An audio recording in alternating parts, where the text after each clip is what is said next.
Hi viewers, good evening. Welcome back to my channel TH Creations. DSC content, ninth class Social Studies, History 3.2 Part 1 Weimar republic ఆవిర్భావము లోని అంశాలను పరిశీలిద్దాం.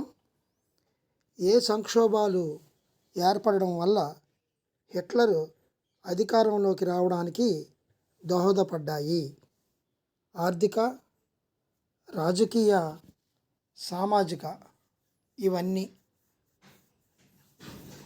So answer ఇవన్నీ. 1889లో జన్మించిన Hitler తన యవ్వనాన్ని పేదరికంలో గడిపాడు. Australia, Germany, Austria, Italy. Answer Austria. 1919లో హిట్లర్ ఏ పార్టీ అనే చిన్న సమూహంలో చేరాడు? Austria workers party, German workers party, socialist party, communist party. Answer German workers party. తరువాత ఆ పార్టీని స్వాధీనపరుచుకొని దానిని ఏ పార్టీగా మార్చాడు? ఇదే Nazi party. National workers party, national labour party, national communist party, national socialist German workers party. Answer national socialist German workers party. 1923లో హిట్లర్ బవేరియాపై నియంత్రణ సాధించాలని, ఎక్కడికి వెళ్ళి అధికారాన్ని చేజెక్కించుకోవాలని ప్రణాళిక చేసుకున్నాడు? Vienna, Paris, Rome, Berlin. Berlin. Answer is Berlin. 1928లో జర్మన్ పార్లమెంట్ అయిన రీచ్ స్టాగ్ నాజీ పార్టీకి ఎంత శాతము కంటే ఎక్కువ ఓట్లు రాలేదు? 2.5, 2.4, 2.3, 2.6. ఆన్సర్ 2.6.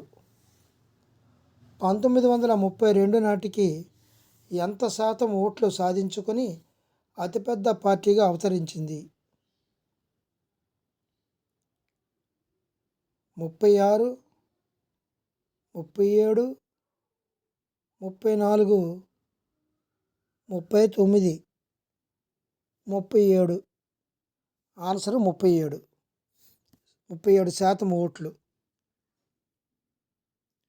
బలమైన దేశాన్ని నిర్మిస్తానని, వర్సైల్స్ ఒప్పందంలోని అన్యాయం నిర్మూలిస్తానని, జర్మన్ ప్రజల గౌరవాన్ని పునరుద్ధరిస్తానని వాగ్దానం చేశాడు. Hjalmar Schacht, Goebbels, Helmuth, Hitler. Answer Hitler. ఉద్యోగార్థులకు పని కల్పిస్తానని, యువతకు సురక్షితమైన భవిష్యత్తునిస్తానని వాగ్దానం చేశాడు. Hjalmar Schacht, Goebbels, Helmuth, Hitler. Answer is Hitler. అతను జర్మనీపై విదేశీ ప్రభావాన్ని పారద్రోలుతానని, అన్ని విదేశీ కుట్రలను ప్రతిఘటిస్తానని వాగ్దానం చేశాడు. Helmuth, Goebbels, Hitler, Hjalmar Schacht. Answer is Hitler. ప్రజల ఆచారాల ప్రాముఖ్యతను, ప్రజలను సమీకరించగల చతురతను అర్థము చేసుకున్నాడు. Helmuth, Goebbels, Hitler, Hjalmar Schacht. Hitler. Answer is Hitler. తన మద్దతు తెలియజేయడానికి, ప్రజల్లో ఐక్యతా భావాన్ని పెంపొందించడానికి భారీ ర్యాలీలు, బహిరంగ సభలు నిర్వహించారు. Goebbels, Helmuth, Hitler, Hjalmar Schacht. Hitler 1936న ఏ ర్యాలీ హిట్లర్ నిర్వహించాడు? Hamburg rally, Dresden rally, Nuremberg rally, Berlin rally. Nuremberg rally. 1933 జనవరి 30న ప్రెసిడెంట్ హిడెన్బర్గ్ ఎవరికి మంత్రివర్గంలో అత్యున్నత పదవి అయిన ఛాన్సలర్ పదవి ఇచ్చాడు?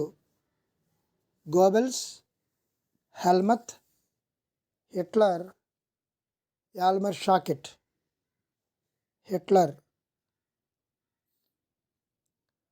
అధికారం చేపట్టిన వెంటనే ప్రజాస్వామ్య రూపంలో తుదముట్టించడానికి ప్రయత్నం చేశాడు.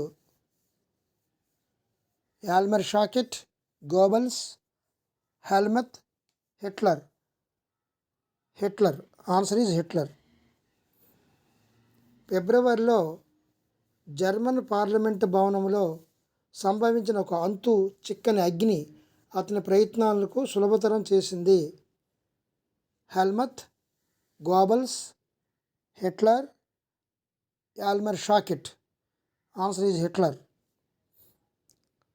1933 ఫిబ్రవరి 8 నాటి అగ్ని ఆ దేశము ఏ రాజ్యాంగం ద్వారా హామీ ఇవ్వబడిన పౌర హక్కులు, వాక్, పత్రికా సమావేశ స్వాతంత్ర్యాలను నిరవధికంగా నిలిపివేసింది? వేమర్ రాజ్యాంగం, రిపబ్లిక్. 1 మరియు 2 పైవేవి కావు. వేమర్ రాజ్యాంగము. తన బద్ధ శత్రువులను కమ్యూనిస్టులపై దృష్టి పెట్టాడు. Helmuth, Goebbels, Hitler, Hjalmar Schacht. Answer is Hitler.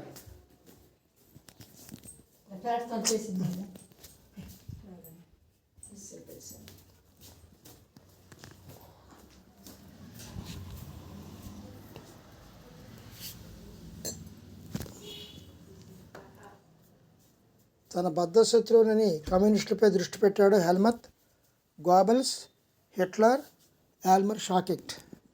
Hitler. ఎంత జనాభా కలిగిన చిన్న నగరం అయిన డ్యూసెల్ డార్ఫ్ ఉన్న 6808 అరెస్ట్ ఫైళ్లలో 1440 కమ్యూనిస్టులవే. 1, 2, 3 అర మిలియన్. ఎప్పుడు పేరుగాంచిన ఎనాబిలింగ్ యాక్ట్ చట్టం ఆమోదించబడింది? 1933 మార్చి 4, 1933 మార్చి 5, 1933 మార్చి 3, 1933 మార్చి 6. ఈ చట్టము జర్మనీలో నియంతృత్వం ఏర్పడింది.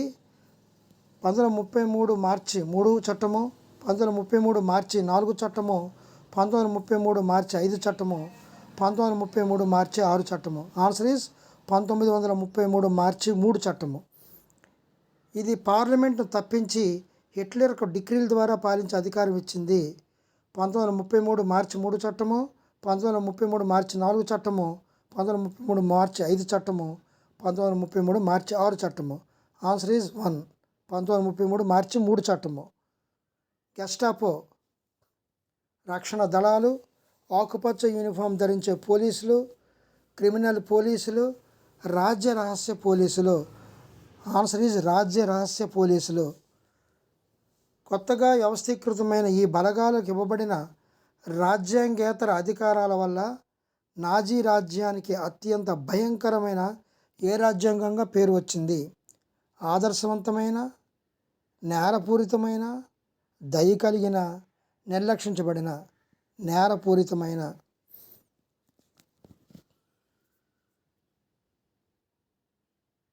ప్రజలను గెస్టపోలు ఎక్కడ నిర్బంధించవచ్చు? పబ్లిక్ పార్కులలో, శిక్షణా శిబిరాలలో, నిరాశ్రయ కేంద్రాలలో, హింసా గదులలో.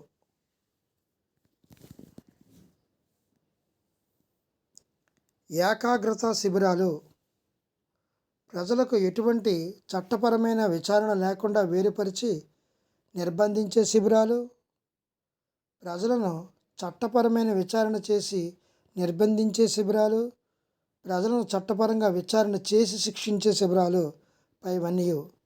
Thank you viewers.